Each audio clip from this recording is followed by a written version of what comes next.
So now I'm down to Matthew 25. Then the kingdom of heaven will be like 10 virgins who took their lamps and went out to meet the bridegroom. But notice everybody is going out to meet the bridegroom. 5 of them were foolish and 5 were wise.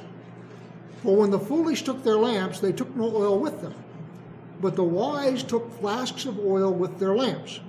So you got 2 groups of people, all of them expecting the bridegroom. And of course, in this parable, the bridegroom is Yeshua. So you got lots and lots of people who are expecting the bridegroom to come back and are expecting to be in the wedding party. So I will suggest that they are believers. But some of them are wise and some of them are foolish. Verse 5.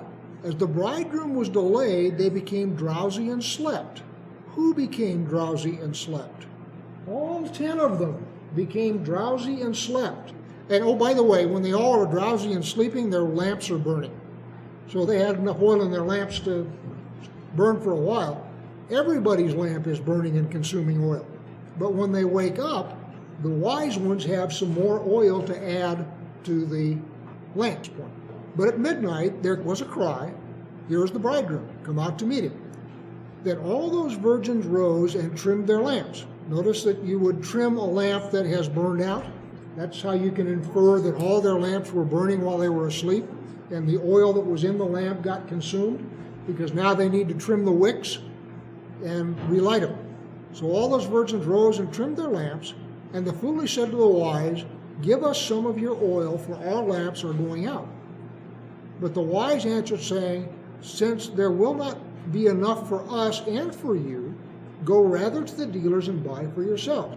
And while they were going to buy, the bridegroom came, and those who were ready went in with them to the marriage feast, and the door was shut. Afterwards the other virgins came also, saying, "Lord, Lord, open to us."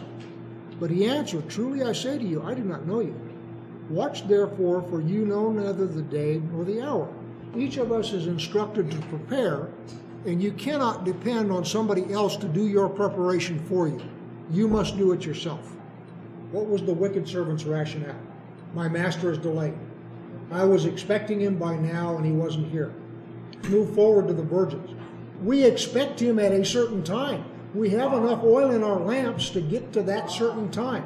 So the parable before was, he is delayed, therefore I can be wicked. This parable is, he is delayed also, therefore my preparations are not sufficient. The thing that strikes me is we have 2 stories now. And in both of those stories, the bridegroom or the master is delayed. In the face of that delay, you have 2 different reactions. One is the wicked servant who starts using up the master's goods and using his fellow servants. The other one is, we just weren't ready for it to go this long. What I want to do is take you to Luke 12, which is parallel to this. So now down to verse 41. Peter said, "Lord, are you telling this parable for us or for all?" So the question in Peter's mind is, are you talking to your disciples or are you talking to everybody?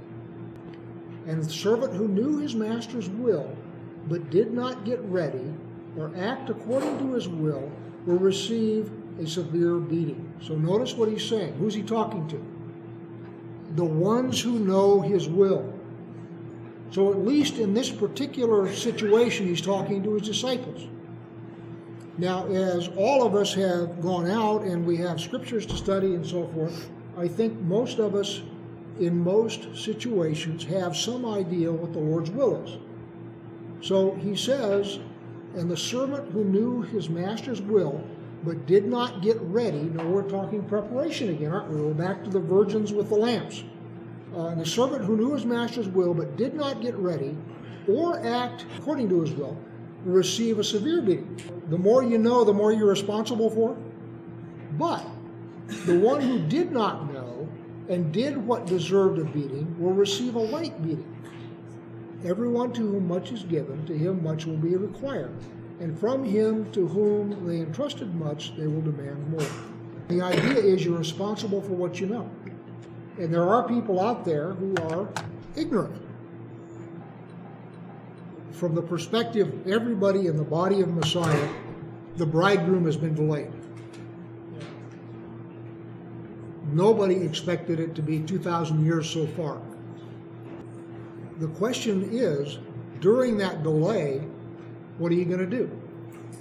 Are you going to count on the delay lasting another 10 years and I can go out and raise hell for another 10 years and come scurrying back to God in the 11th year and stand at the door to welcome him, which is sort of the first guy, okay?